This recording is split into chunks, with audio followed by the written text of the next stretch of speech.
Our FanDuel cash lineup scored 162 points. That was good enough to finish in the 31st percentile, so we did cash. We'll debrief about that and get you ready for week 10 with our favorite plays for both a full cash lineup and GPP, all coming up next.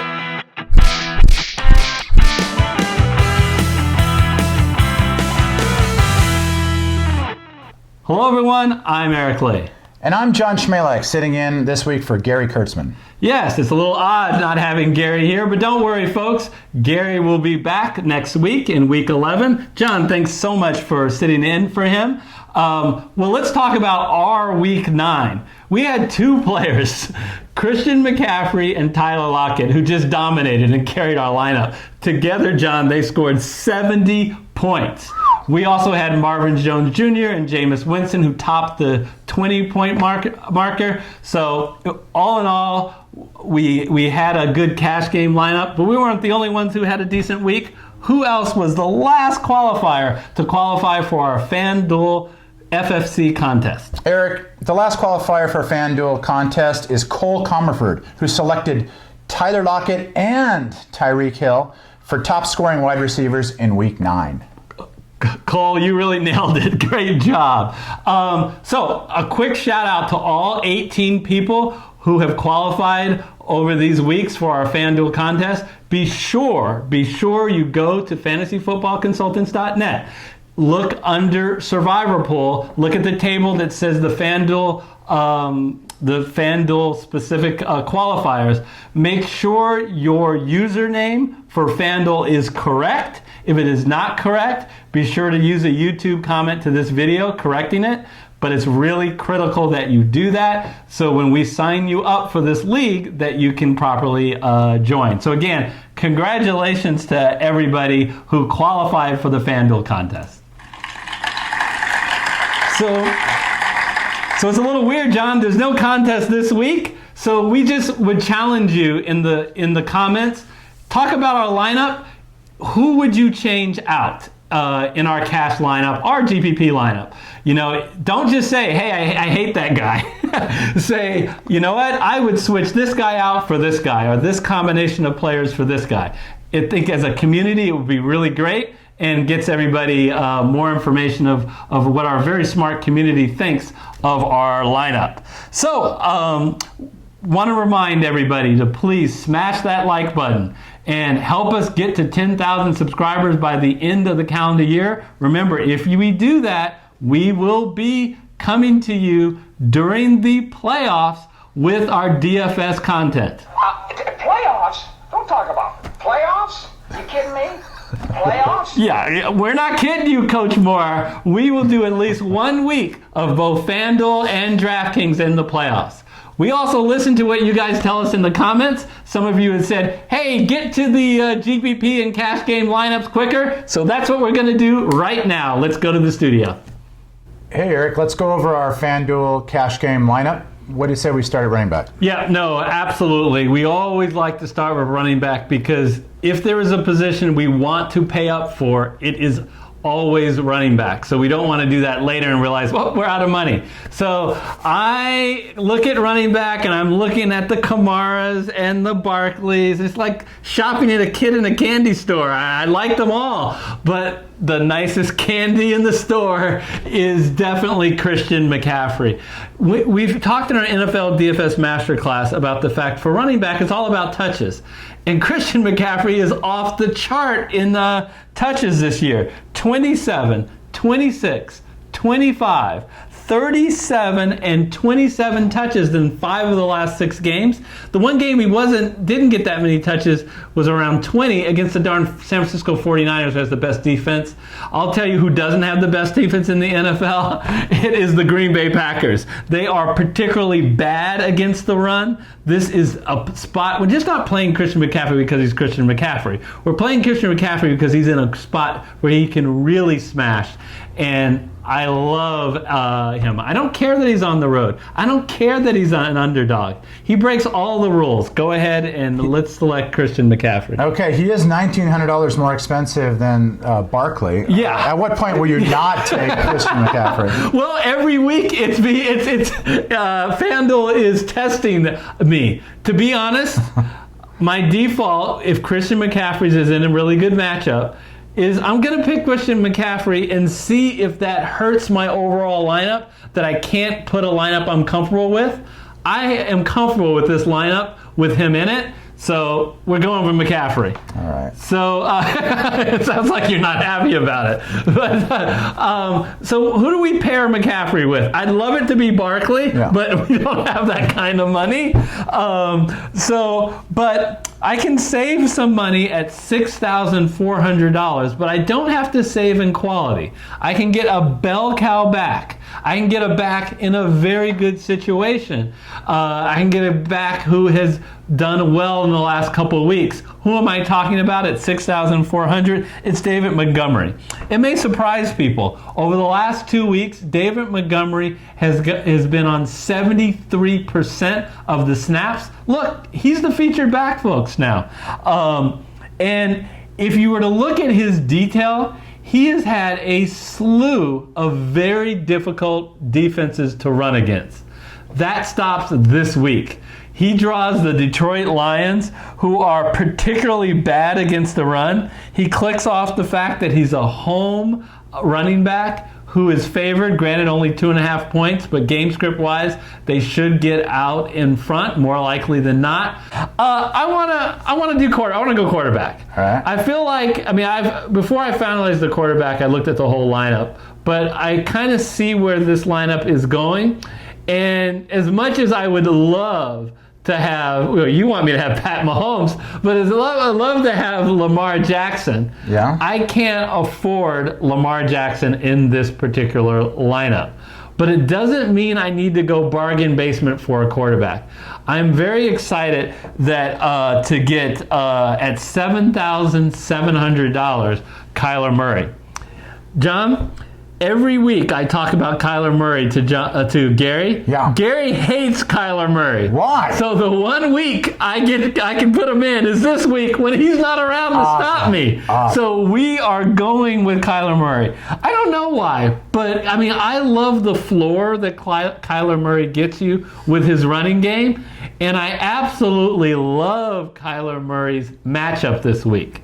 So this week, Kyler Murray at $7,700 plays Tampa Bay. Tampa Bay is very good against the run. They aren't good against the pass. This is where they can expose them. I think Tampa Bay, who's never been known to have a very good running game, is not going to have success on the run. Murray is going to be forced to pass or run himself in scrambling. It's a win-win. It truly is. Murray's getting a few of his weapons back in this game. Christian Kirk is absolutely healthy. Kenyon Drake proves that he can catch passes out of the backfield. If David Johnson plays, he's going to be a big threat out of the backfield. And of course, he has his best weapon, his own legs. We're dialing up Kyler Murray at $7,700. So, John, we can look at the price. Yeah. And it's a little dicey, but guess what? I'm Congress, and I don't care about budgets. Whoa. Let's go to wide receiver. All right. And I'm going to pick the best wide receiver in the land. That's right. Woo. I am going to pair the best player in the land, Christian McCaffrey, with the best wide receiver in the land, with one of the best matchups in the land in Michael Thomas. So Michael Thomas. This is Congress. Yeah. Michael Thomas is $8,700. But I love his team's implied total. The highest implied total of the slate at 31 points. Folks, you've got to get a player on the Saints and take advantage of this. And why not get the guy who's most likely to smash in Michael Thomas? Atlanta can't stop anybody. 30th against wide receivers. Very easy to take advantage of. And you love his super high floor. I will just tell you that Michael Thomas, in the last couple of weeks, these are the targets he's had. 11 targets, 11, 12, 13, 9, 7, 13. And some of those low ones, if low can be small, was with Teddy Bridgewater. He's getting, Drew Brees is back and healthy. He has played a full game. He will not be rusty. They just are coming off a bye. I'm very excited about Michael Thomas, John. Okay. So, we have $5,340 average for the rest of the lineup. Are you saying that I spent too much money, John? Can't I just do some deficit spending? Well, Will FanDuel allow that? I wish we could print more money for you. All right, it's time to be just a little bit fiscally responsible with our next pick. But we are not going to sacrifice qualities. At 5,300, I really like Calvin Ridley in this matchup. We've talked about this for all last year and a little bit this year. How do you attack New Orleans? Not on the ground. You attack them in the air. And who's the best to do that? Their number 2 wide receiver, not their number 1, because their number 1, in this case Julio Jones, is going to be shadowed by Marshawn Lattimore. So take advantage with Calvin Ridley on the other side. And why not take advantage in a game where the over-unders is 50 total points? They expect a lot of scoring. To be honest, they expect New Orleans to be ahead because they're big favorites. So in this game, you can expect the Falcons to do a lot of passing. John, can they pass? Oh, yeah. With Matt Ryan, only one game this year. Forget Matt Ryan. Even Matt Schaub threw for over 400 yards. Matt Ryan has thrown for over 300 yards in every game but one. Mohamed Sanu is now in New England. There's no reason Calvin Ridley shouldn't be able to return value here. He should have a very high floor, so we're going with him. We still got to save money because of, well, Michael Thomas and Christian McCaffrey. So for our final wide receiver at 5,700, we're going to pick someone who I think has taken over the number 1 wide receiver spot that has a good matchup this week in Christian Kirk. So same thing I said with Calvin Ridley. You attack New Orleans in the air. Well, Christian Kirk is playing Tampa Bay. You don't run against Tampa Bay. Tampa Bay has a great run defense. Where they're susceptible is against the pass. Look where they are against wide receivers. Dead last, Arizona, 32nd out of 32 teams. That includes teams like Cincinnati, Miami, who can't play any defense, Atlanta. But Tampa Bay is the worst of the worst. So why not take advantage of them in the air? You know, I have a role. I did think of potentially playing Larry Fitzgerald, but everybody in the comments, I have an announcement to make related to Larry Fitzgerald. You have failed me for the last time. I don't want to ever hear Larry Fitzgerald, at least not for a couple of weeks. So we're going to pick his running mate, Christian Kirk, who honestly has played better, especially more recently. So that'll fill out our wide receivers. Now we're ready to switch over to tight end. All right, so let's move on to tight end. John, we're going to need to scroll down a bit. Yes, I would love to have Mark Andrews or Travis Kelce. I really actually like Austin Hooper in a pretty good matchup against New Orleans.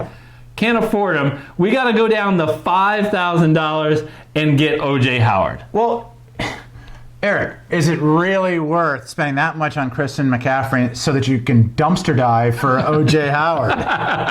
Well, admittedly, those are some of the concerns, right? The trade-off of picking Christian McCaffrey. But I think O.J. Howard, I'm okay with him at $5,000. So first thing you're going to notice is a big question mark by his name because he didn't play last week. The coaches have said, Bruce Arians says he's good to go. He is going to play. So I have confidence. Obviously, if we hear something different between now and Sunday, we're going to go and switch him out of the lineup. But I'm okay selecting him here. We have to remember, John, it was only not too long ago that we said, How do we decide what tight end we should pick? Well, two considerations. A, is Arizona on the slate, and who's the tight end playing Arizona? And two, does that team employ a tight end? And yes, Tampa Bay employs a tight end. We learned with Tyler Eifert earlier, the better question is, do they employ a competent tight end? So that's why I'm not interested in Cameron Brate.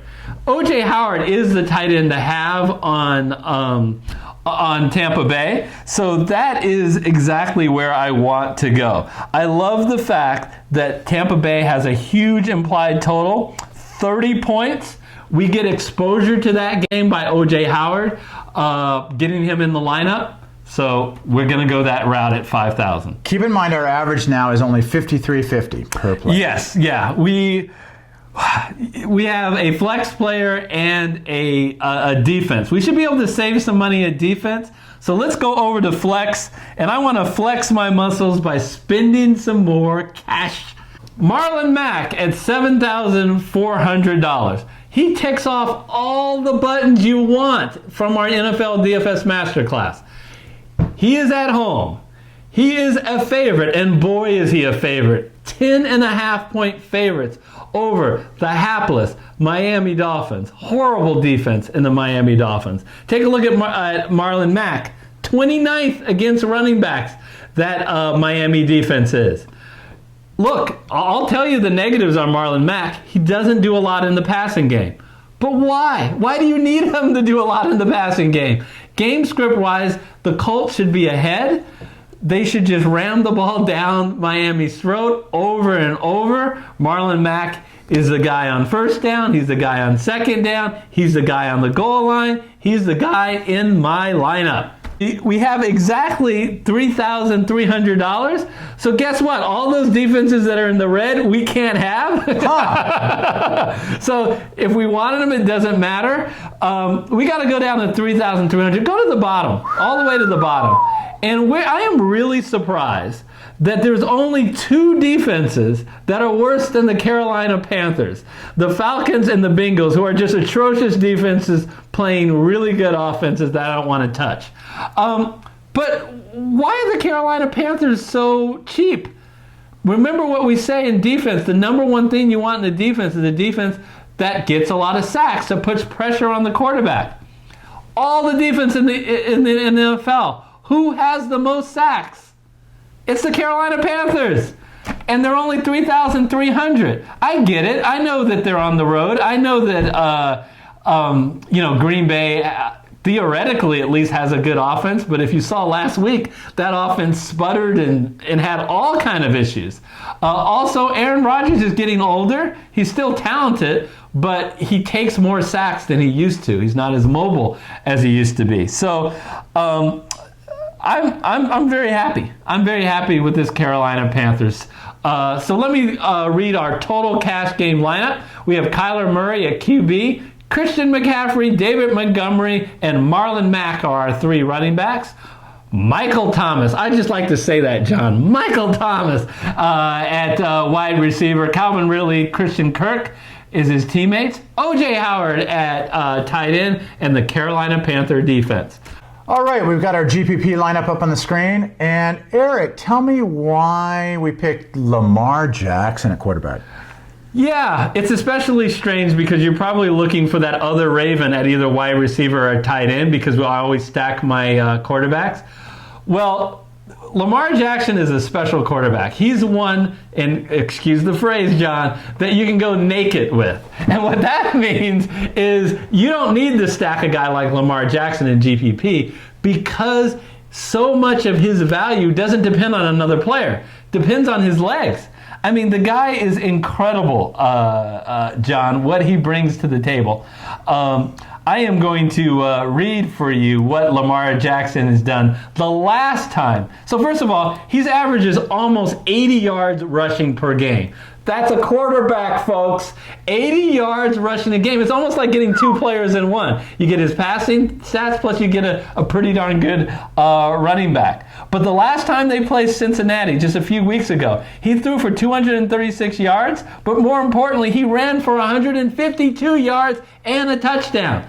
In other words, 19 carries, 152 yards. I expect that, maybe you won't get that much, but I bet we get somewhat in the same zone. That's how they've shown to expose this Cincinnati defense. I love Lamar Jackson here. All right. Well, you went naked with Lamar Jackson. Tell me, can you give me some full disclosure on the running backs? I noticed we picked the same running backs as we did in cash. Can you explain why? Yeah, don't always do that. Marlon Mack, David Montgomery, and Christian McCaffrey, I already told you why I like them in cash. In addition to having a high floor, all those guys in the matchups that they have this week, all favorable matchups. Just look at the ranking against running back. 29th, 32nd, and 27th. They all could potentially go off and have a high ceiling, and I like their bargain in the case of Mack and Montgomery. Christian McCaffrey, I don't care what his price is. Our wide receivers, Eric, tell me a little bit about Ted Ginn, Godwin, and Ridley. Yeah, Ted Ginn Jr. is the absolute perfect player for GPP. The guy always is among the league leaders in air yards, which means usually when he has a he has a huge game or he has a bad game. And everything is set up in this game for him to have one of his big games. He's at home. Drew Brees is back. That is so important for Ted Ginn Jr. Not so much important for Michael Thomas because Teddy Bridgewater was able to hit him with the short passes. But the real deep passes, Brees has the long arm, and he can hit him in stride, and he's off to the races. And it's against that Atlanta defense, which is just awful. 30th against wide receivers. We feel like we can take advantage there. I love Chris Godwin, other wide receiver. I know a lot of people say, I hate the Buck wide receivers because I never know if it's going to be a Mike Evans game or it's going to be a Chris Godwin game. Well, I'll tell you what. Here's the simple way to crack the code. It's not that hard. Ask yourself, does the opposing team have a shutdown corner who's going to be on Mike Evans? If they do not, go with Mike Evans. He's their number one wide receiver. However, if they do, like Arizona does with Patrick Peterson, who will be on Mike Evans, I think it's more likely it's going to be a Chris Godwin game. In a game with one of the highest implied totals, I'm happy to get Chris Godwin in the lineup. That makes so much sense, it's scary. Calvin Ridley, I already talked about. You attacked New Orleans, the number 2 wide receiver. I like him here at a pretty soft price. For tight ends, we got O.J. Howard again, same as cash. Why is that? Yeah, well, I needed the price. Yeah, the price. Dumpster dive. But I'm again attacking the concept of high implied total that Tampa Bay does. 30 points, just under 30 points total is expected. One of the highest of the slates, only behind New Orleans. Why not take advantage of that? Of course, there's Christian McCaffrey again. Yeah, we talked enough about him, and we talked about the Carolina defense. So that's our GPP lineup. Lamar Jackson at quarterback, the same 3 running backs, Mack, Montgomery, and McCaffrey. It's the 3 M's. Some M, and M. Very tasty. Ted Ginn Jr. Sweet. Chris Godwin. Calvin Ridley at wide receiver. Oh, the OJ did it at tight end, and the Carolina defense. That'll do it for us. We remind you, as we do all weeks, that watching these weekly DFS shows are not near as valuable without watching our NFL DFS Master Class. Be sure that you watch those series if you haven't yet. They're free on YouTube. We put it up on the screen. I would like to thank John so much for filling in for Gary. And until we see you for Week 10 in DFS Review, we'll see you next time.